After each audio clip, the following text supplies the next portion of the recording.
שלום לכולם, ברוכים הבאים לפרק לקראת שבוע מספר 5 של פנטזיה אמריקאית.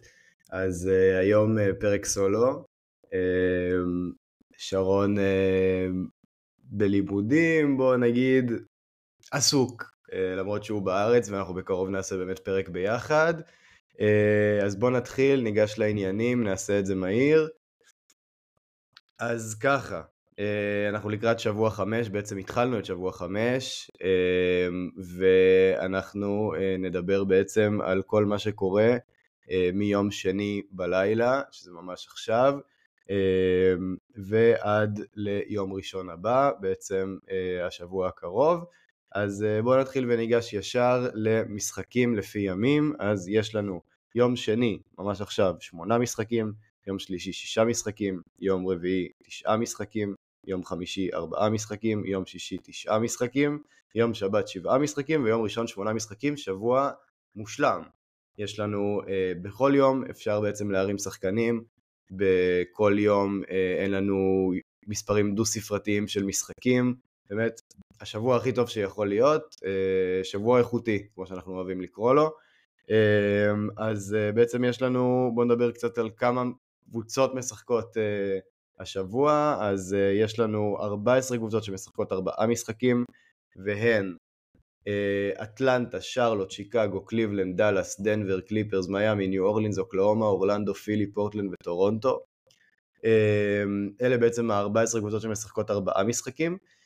שימו לב שבשבועות כאלה שיש לנו הרבה קבוצות שמשחקות מספר גדול של משחקים, הקבוצות שיש להם מספר קטן יותר של משחקים הם בעצם בעמדת חיסרון, אבל בשבוע הזה יש לנו 14 קבוצות שגם שמשחקות 3 משחקים, זאת אומרת בוסטון, ברוקלין, דטרויט, גולדן סטייט, אינדיאנה, ממפיס, מילווקי, מינסוטה, ניו יורק, פיניקס, סקרמנטו, סן אנטוניו, יוטה ווושינגטון משחקות 3 משחקים. אז בעצם יש לנו סך הכל 28 קבוצות שמשחקות 3 או 4 משחקים, וזה אומר שיש לנו עוד 2 קבוצות שמשחקות רק 2 משחקים, ועליהן שווה לנו רגע לדבר, זה הלייקרס והרוקטס.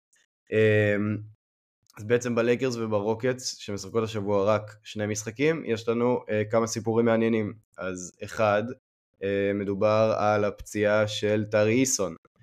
עכשיו לא בדיוק השחקן הכי משמעותי ביוסטון, אבל בשבוע כזה שיש רק 2 משחקים וטרי איסון פצוע והוא תופס לנו מקום ב-IL, אם אין לנו מקום יותר ב-IL ואנחנו צריכים לשים שם מישהו אחר, אולי שווה לזרוק אותו. אנחנו אוהבים מאוד את טרי איסון, שחקן מצוין, חוטף טוב, אבל בוא נגיד זו לא הייתה עונה שציפינו ואנחנו עוד מפחדים לצפות כבר יותר מדי איתו. אז למי זה נותן באמפ? ג'בארי סמית אמור קצת לעלות בדקות וביוסאג', ובכלל זה אמור לתת עוד קצת דקות, לא איזה משהו משמעותי יותר מדי, אבל יש מצב שכבר לא שווה להחזיק את טרי איסון בעמדת הפצועים, אנחנו לא יודעים כרגע כמה זמן זה ייקח, ובוא נראה. אז יש לנו את הלייקרס, שזה גם סיפור מעניין. לברון חוזר בקרוב מאוד, כבר השבוע, בעצם לשחק, אחרי פציעה ארוכה, בסיאטיקה, פציעת גב ועצב, בעצם מאוד טורדנית, שמצביע גם קצת על הגיל המתקדם שלו. אז בעצם מי אנחנו מפילים? אז ג'ייק לרביה, שנהנינו ממנו מאוד בשבועות האחרונים, כבר יכול ללכת הביתה, זאת אומרת אצלנו בפנטזי כמובן, בעצם להיזרק לווייבר ווייר.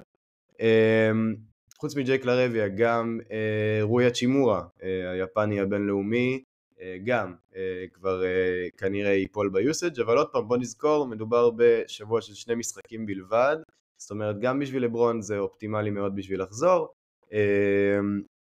לשבוע כזה שהוא יחסית מפוזר יותר, רק עם 2 משחקים, לא בעומס יותר מדי, יכול להיות שהוא אפילו ישחק בשניהם, אז באמת זה 2 שחקנים ככה לרביה ורועי צ'ימורה שבאמת שווה להיפטר מהם. ונדרבילט עוד יכול לשמור קצת על ערך, צריך לראות מה קורה איתו גם. ומרקוס סמארט שאפשר אולי גם כן לעבור ממנו, אבל אולי בוא נחכה, בוא נראה איך זה עובד ביחד, כי כשדונצ'יץ' בריא ולברון בריא, אז בעצם יש שם הרבה דקות והרבה usage שבעצם נמצא על המגרש, אז בוא נשים לב לזה. בוא נמשיך, אז יש לנו את ה-back to back שלנו, אז בשני ושלישי יש לנו את פורטלנד, יש לנו סליחה, רק את דטרויט, ממש עכשיו מתחיל בקרוב המשחק של דטרויט, וגם מחר יהיה לנו משחק של דטרויט. בואו נשים לב מה קורה בדטרויט. ג'יילן דורן שמצופה לשחק היום היה פצוע, וכשהוא היה פצוע פול ריד היה מצוין. בואו נשים לב לפול ריד, אבל אם דורן משחק אין לנו מה לעשות עם פול ריד.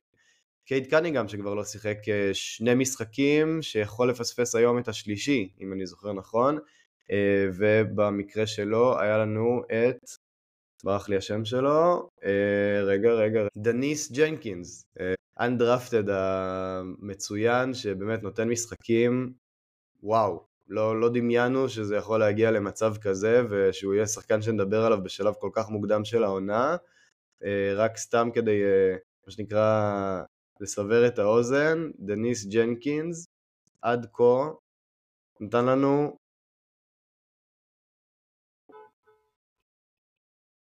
לנו ככה, משחקים של 24 נקודות, 8 ריבאונדים, 3 אסיסטים, 4 חטיפות, 18 נקודות, 4 ריבאונדים, 12 אסיסטים, 2 חטיפות, 19 נקודות, 3 ריבאונדים, 8 אסיסטים וחטיפה. המשחקים האחרונים, שזה בעצם כל הזמן הזה שאנחנו מדברים על הפציעה של קייד, שימו לב לזה, זה מאוד מעניין. אם קייד לא ישחק גם במשחק הבא, שווה לשים עין על זה. יש לנו פה back to back, הוא כרגע ג'נקינס בפורמה מטורפת. שימו עין, שימו לב, כי אין יותר מדי מחליפים. רון הולנד גם שמעניין, אבל קצת פחות מג'נקינס. בוא, עוד משהו אחד קטן שנדבר עליו, ג'יידן אייבי שאמור לחזור בקרוב, אז ככה זה מה שיש לשים לב בדטרויט. שלישי ורביעי יש לנו את פורטלנד וגולדן סטייט, רביעי וחמישי יש לנו את פילי וסקרמנטו, שישי ושבת יש לנו פה כמה קבוצות, יש לנו את הפליקאנס, את דנבר, דלס, שיקגו והוויזארדס, בשבת וראשון יש לנו את אטלנטה, אורלנדו, קליפרס ושרלוט. אז שחקנים להרים, בואו נדבר קצת על שחקנים מעניינים. אז יש לנו את דריק קווין מהפליקאנס, בזמן שזיון בחוץ, קווין יכול להיות מעניין מאוד. סדיק ביי, ככה צדיק, שאולי גם שווה לשים עליו עין. יש לנו את דנקן רובינסון, אם כבר מדברים על דטרויט שדיברנו עליהם לפני כמה דקות, גם כל עוד קייד בחוץ ויש לנו שם את אייבי שבחוץ וכל מה שקורה שם, דנקן רובינסון גם נמצא בתקופה טובה מאוד, קלעי שלשות כמו שאנחנו יודעים, ייתן לנו את השלשות בעיקר והנקודות, לא יותר מדי מעבר לזה. בואו נדבר על הסיפור הגדול של הלילה, כי לדעתי הגיע הזמן. אז בעצם ומבי נפצע עם פציעת תאומים, והצפוי להיעדר לשבועיים 3 הקרובים. זו הסיבה גם שככה הקלטנו את הפרק הזה מהר. אז בואו נשים לב לוומבי וננסה להבין מי באמת יכולים להחליף אותו. אז אפשר להגיד שאין כל כך מי שיחליף את ומבי, ההחלפה הפוטנציאלית היחידה זה לוק קורנט, אז אם לא הספקתם עדיין להרים אותו ולא הרימו אותו אצלכם בליגות, לוק קורנט אייסאפ, ממש עכשיו להרים. ברגע שאתם שומעים את זה, תעשו סטופ בפרק ותרימו את לוק קורנט.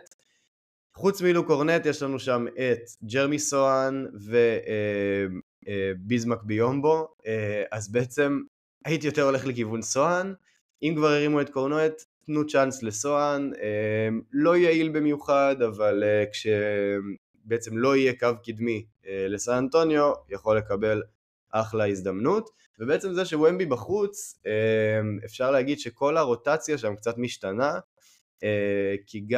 כי גם סטפון קאסל נפצע, אז שימו לב להריסון בארנס, שימו לב לג'וליאן שמפני, שימו לב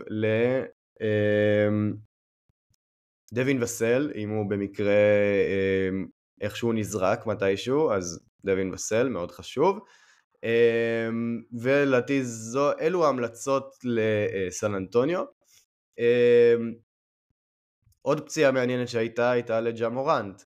ג'ה מורנט נפצע, ובגלל שג'ה מורנט נפצע, אז היינו כמובן הולכים לטי ג'רום, אבל טי ג'רום גם פצוע. ואם לא טי ג'רום, היינו הולכים לסקוטי פיפן ג'וניור, אבל הוא גם פצוע. אז מי נשאר לנו? וג'וון סמול, הרוקי, גם פצוע.